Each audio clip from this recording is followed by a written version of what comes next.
నమస్తే welcome to special focus. ఒక యుద్ధం, ఇద్దరు అధ్యక్షులు, మూడు దేశాలు. ప్రపంచం లెక్కలను డిసైడ్ చేసే నంబర్స్ ఇవి. రష్యా యుక్రెయిన్ యుద్ధానికి ఫుల్ స్టాప్ పెట్టేందుకు ట్రంప్ చూపిస్తున్న టెంపర్మెంట్ తో ప్రపంచమే అల్లాడిపోతోంది. ఇలాంటి టైంలో ఆసక్తికర పరిణామం చోటు చేసుకుంది. పుతిన్ ట్రంప్ భేటీకి ముహూర్తం కుదిరింది. మరి ఇప్పుడు ఏం జరగబోతోంది? అన్ని సమస్యలకు ఓ పరిష్కారం దొరకబోతోందా? అసలు ఈ భేటీలో చర్చించబోయే విషయాలు ఏంటి?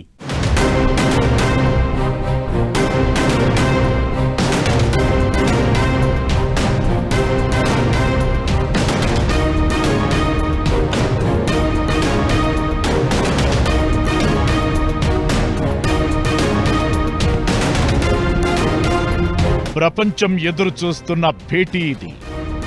ట్రంప్ పుతిన్ మీటింగ్కు ముహూర్తం ఫిక్స్. ఆగస్టు 15న అలస్కాలో ట్రంప్ పుతిన్ భేటీ. అన్ని సమస్యలకు పరిష్కారం దొరకబోతోందా? ఈ భేటీలో చర్చించబోయే విషయాలేంటి? యుక్రెయిన్ యుద్ధానికి బ్రేక్ పడబోతుందా? మీటింగ్ అనుకున్న ఫలితాలిచ్చే ఛాన్స్ ఉందా?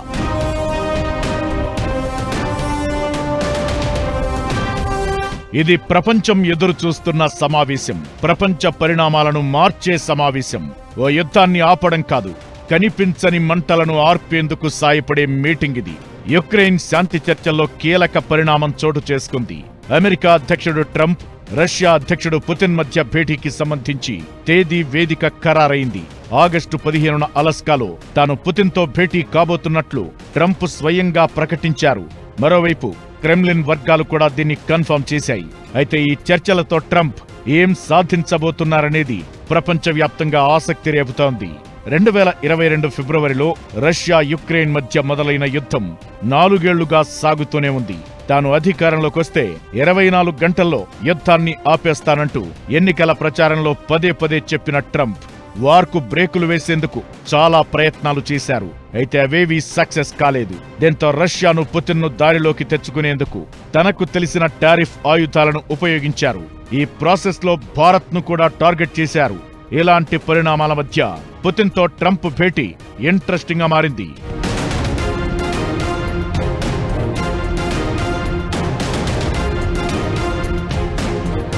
నాలుగేళ్ల కింద రష్యా యుక్రెయిన్ మధ్య యుద్ధం మొదలైనప్పటి నుంచి పలు దఫాలుగా శాంతి చర్చలు జరిగాయి. టర్కీలోని ఇస్తాంబుల్ వేదికగా చర్చలు జరిగినా ఇప్పటి వరకు శాంతి ఒప్పందం కుదరలేదు. అయితే ఈ సంక్షోభానికి శాంతియుత పరిష్కారం కనుగొనడం కోసం స్వయంగా ట్రంపే ఇప్పుడు రంగంలోకి దిగుతున్నారా? పుతిన్తో భేటీతో యుద్ధానికి ముగింపు దిశగా అడుగులు పడతాయా అనే చర్చ జరుగుతోంది.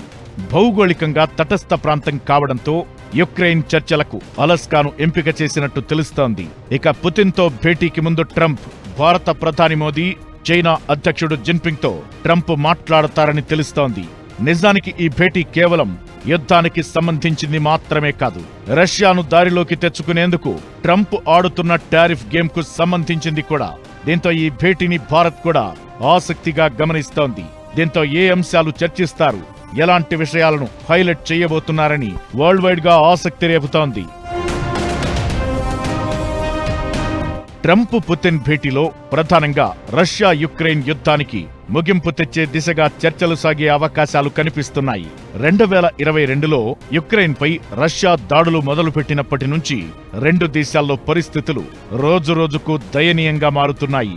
జనాలు మరిన్ని ఇబ్బందులు ఎదుర్కొంటున్నారు. లక్షలాది మంది జనాలు తమ నివాసాలు వదిలి వెళ్లారు. ఈ అంశంపై ఇప్పటి వరకు 3 సార్లు చర్చలు జరిగినా ఆశించిన ఫలితం రాలేదు. ఇలాంటి పరిస్థితుల్లో అలస్కాలో పుతిన్తో ట్రంప్ భేటీ సందర్భంగా ఈ సమస్యకు ఒక ముగింపు తెచ్చే ప్రయత్నం చేస్తున్నారు. అలస్కాలో పుతిన్ ట్రంప్ మధ్య భేటీ ఫిక్స్ అవ్వగా రెండో సమావేశానికి ట్రంప్ను తమ దేశానికి ఆహ్వానిస్తామని రష్యా వర్గాలు చెబుతున్నాయి. ఇకటు యుద్ధాన్ని ముగించడానికి యుక్రెయిన్ కొంత భూభాగాన్ని వదులుకోవాల్సి ఉంటుందేమోనని ట్రంప్ సంకేతాలిచ్చిన కొన్ని గంటలకే భేటీకి సంబంధించి ప్రకటన రావడం ఆసక్తి రేపుతోంది. మీటింగ్ ఎజెండాకు సంబంధించి ట్రంప్ ఇప్పటికే క్లియర్ గా ఓ నిర్ణయానికొచ్చినట్లు టాక్.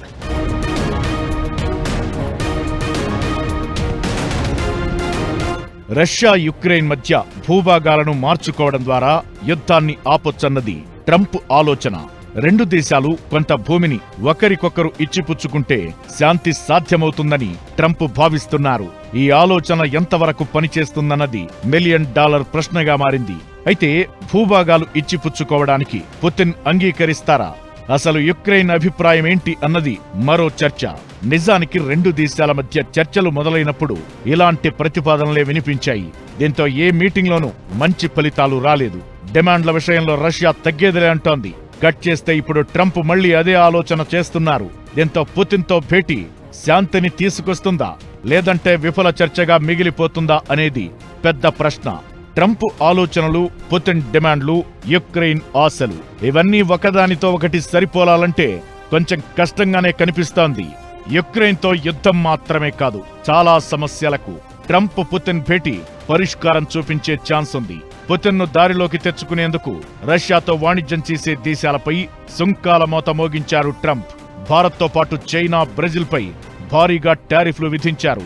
దీంతో అమెరికా అహంకారాన్ని దెబ్బకొట్టేందుకు భారత్, చైనా దగ్గరయ్యేందుకు ప్రయత్నాలు చేస్తున్నాయి. అదే జరిగితే ప్రపంచ రాజకీయ పరిణామాలే మారిపోతాయి.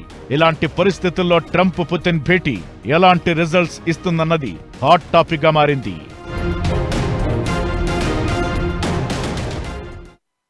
ట్రంప్ పుతిన్ భేటీపై ప్రపంచవ్యాప్తంగా కొత్త ఆశలు కనిపిస్తున్నాయి. భూభాగాలు మార్చుకుంటే శాంతి ఒప్పందం సాధ్యమన్నది ట్రంప్ ఆలోచన. మరి దీనికి రష్యా, యుక్రెయిన్ అంగీకరిస్తాయా లేదా అన్నది పెద్ద ప్రశ్నగా మారింది. అసలు రష్యా డిమాండ్లు ఏంటి, యుక్రెయిన్ కోరుకుంటోంది ఏంటి? రెండు దేశాలను ఒప్పించి త్రైపాక్షిక ఒప్పందం కుదర్చడంలో ట్రంప్ సక్సెస్ అవుతారా? ట్రంప్ పుతిన్ భేటీ భారత్కు ఎందుకు కీలకం? ట్రంప్ పుతిన్ భేటీ సక్సెస్ అయ్యేనా? యుక్రెయిన్ డిమాండ్లేంటి? అసలు రష్యా కోరుకుంటోందేంటి? ట్రంప్ సూచనలపై రెండు దేశాల రియాక్షన్ ఏంటి? ట్రంప్ పుతిన్ భేటీ భారత్కు ఎందుకు కీలకం? ట్రంప్ ఎన్ని ప్రయత్నాలు చేసినా ఇప్పటి వరకు రష్యా కాల్పుల విరమణకు అంగీకరించిందే లేదు. అమెరికా ప్రతినిధులు జెలెన్స్కీతో త్రైపాక్షిక సమావేశాన్ని ప్రతిపాదించినా రష్యా రియాక్ట్ కాలేదు. శాంతి చర్చలను పుతిన్ నాటకీయంగా మార్చేశారని జెలెన్స్కీ ఎప్పట్నుంచో విమర్శిస్తూ వస్తున్నారు. తమ భాగస్వామ్యం లేకుండా శాంతి చర్చలు జరగడం సరికాదని అంటున్నారు. ఇలాంటి తరుణంలో ఇప్పుడు పుతిన్తో ట్రంప్ భేటీ అయ్యేందుకు రెడీ కావడం ఆసక్తి రేపుతోంది. ఈ ఏడాది జనవరిలో అధ్యక్ష బాధ్యతలు చేపట్టిన నాటి నుంచి యుక్రెయిన్ సంక్షోభానికి ముగింపు పలకాలని ట్రంప్ తీవ్రంగా భావిస్తున్నారు. జెలెన్స్కీని తన దగ్గరకు రప్పించుకున్నప్పటికీ విమర్శించి పంపించారే తప్ప చర్చల్లో పురోగతి సాధించలేకపోయారు. ఆపై అమెరికా రాయబారి స్టీవ్ విట్కాఫ్ ను రెండు దేశాలకు పంపించి దౌత్యం నడిపించారు కూడా. దీంతో రష్యా డిమాండ్లకు తలొగ్గాలని యుక్రెయిన్ కు సూచించడంతో పాటు చర్చల్లో యుక్రెయిన్ ను భాగం చేయాలని ట్రంప్ భావిస్తున్నట్టు కనిపిస్తోంది. భూభాగాలను మార్చుకుంటే శాంతి సాధ్యమే అని ఫీల్ అవుతున్న ట్రంప్ పుతిన్తో భేటీకి రెడీ అవుతుండగా యుక్రెయిన్ అధ్యక్షుడు జెలెన్స్కీ షాక్ల మీద షాక్లిస్తున్నాడు. యుక్రెయిన్ లేకుండా ఎలాంటి శాంతి ఒప్పందమైనా శాశ్వతంగా విఫలమవుతుందని, తమ దేశ రాజ్యాంగం ప్రకారం భూభాగాలను ఎవరికీ ఇచ్చేది లేదని క్లియర్ కట్ గా చెబుతున్నారు. యుక్రెయిన్ జనాలు తమ భూమిని శత్రువులకు అప్పగించరంటూ కఠినంగానే చెప్పారు. భూభాగాల మార్పిడి కష్టమే అని డైరెక్ట్ గా చెప్పేశారు. దీంతో అలస్కా భేటీలో ఏం జరుగుతుందన్నది పెద్ద ప్రశ్నగా మారింది. నిజానికి శాంతి ఒప్పందానికి సంబంధించిన షరతుల విషయంలో జెలెన్స్కీ, పుతిన్ పూర్తి భిన్నాభిప్రాయాలతో ఉన్నారు. ఒకవేళ పుతిన్తో ట్రంప్నకు ఒప్పందం కుదిరినా యుక్రెయిన్తో పాటు యూరోపియన్ మిత్ర దేశాలు అలాంటి ఒప్పందాన్ని అంగీకరిస్తాయా లేదా అన్నదానిపై ఇప్పటికీ క్లారిటీ లేదు. భూభాగాన్ని వదులుకోవడంపై ఎలాంటి ముందస్తు షరతులనైనా జెలెన్స్కీ ఖండిస్తూనే వస్తున్నారు. క్రిమియాతో పాటు డొనెట్స్క్, లుహాన్స్క్ లాంటి ప్రాంతాలను యుక్రెయిన్ వదులుకోవాలని రష్యా కోరుతోంది. నాటోలో చేరే ఆలోచనను యుక్రెయిన్ పూర్తిగా విరమించుకోవాలనేది రష్యా ప్రధాన డిమాండ్. ఇకటి యుక్రెయిన్ డిమాండ్లు పూర్తి భిన్నంగా ఉన్నాయి. భూభాగాలపై రాజీకి నిరాకరిస్తున్న ఆ దేశం అంతర్జాతీయ మద్దతుతో శాంతి చర్చలు కొనసాగించాలనే పట్టుదలతో కనిపిస్తోంది. ఇలాంటి తరుణంలో ఆగస్టు 15న భేటీలో ఏం జరగబోతోందన్నది ఆసక్తి రేపుతోంది. సమావేశానికి సంబంధించి పూర్తి ప్రణాళిక ఇంకా జరగలేదని, జెలెన్స్కీ కూడా ఇందులో పాల్గొనేందుకు అవకాశముందనే ప్రచారం కూడా నడుస్తోంది. పుతిన్ ట్రంప్ చివరిసారిగా 2018లో ఫిన్లాండ్ రాజధాని హెల్సింకిలో భేటీ అయ్యారు. దాదాపు 10 ఏళ్ల తరువాత అమెరికాకు పుతిన్ రానున్నారు. ఈ సమావేశం ప్రపంచ రాజకీయాలను కీలక మలుపు తిప్పే అవకాశం కనిపిస్తోంది.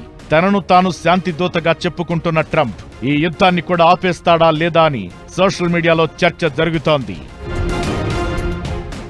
ట్రంప్ పుతిన్ ఆగస్టు 15 కలిసి ఆ యుక్రెయిన్ యుద్ధం ఆగిపోతే భారతదేశానికి చాలా మంచిది. ఎందుకంటే మనం రష్యా నుంచి మంచి సంబంధం పెంచుకున్నాం. రష్యా మనకు ఉపయోగపడుతుంది. రష్యా కూడా చైనా భారతదేశం మీద గొడవలు చేసేది రష్యాయే కలవ చేసుకుని కొద్దిగా ఆప్ చేస్తుంది. మనకు మిగతా వస్తువులు ఆర్మ్స్ కావాలి రష్యా నుంచి అన్నీ సప్లై చేస్తుంది. సో తప్పకుండా ప్రపంచంలో అక్కడ శాంతి రావడం అందరికీ ఉపయోగం. కాబట్టి మనం ఎదురు చూడాలి భారతదేశానికి. తర్వాత ట్రంప్కి వంకుండదు, మీరు రష్యాకి సాయం చేస్తున్నారు కాబట్టి వాళ్ళ నుంచి కొనకూడదు ఆయిల్ అని చెప్పడానికి వీల్లేదు. నిజానికి యుక్రెయిన్ శాంతి చర్చల విషయంలో ట్రంప్ మొదటి నుంచి దూకుడుగానే వ్యవహరిస్తున్నారు. ఆర్థిక ఒత్తిడి, రాయబార చర్చలు, వ్యక్తిగత సంబంధాల ద్వారా యుద్ధాన్ని ఆపే ప్రయత్నం చేస్తున్నారు. 3 దేశాల మధ్య సహకారం, నమ్మకం, ప్రామాణిక చర్చలపైనే ఈ సంక్షోభం ముగియడం అనేది ఆధారపడి ఉంటుందనే అభిప్రాయాలు వినిపిస్తున్నాయి. ఇదంతా ఎలా ఉన్నా ట్రంప్ పుతిన్ భేటీ భారత్కు కూడా కీలకంగా మారింది. ఈ సమావేశం శాంతి ఒప్పందానికి దారితీస్తే రష్యాపై ఆంక్షలు తగ్గే అవకాశం ఉంటుంది. అప్పుడు భారత్పై సెకండరీ సుంకాల ఒత్తిడి తగ్గుతుంది. ఒప్పందం విఫలమైతే ట్రంప్ మరింత కఠినమైన సుంకాలను విధించే ఛాన్స్ ఉంటుంది.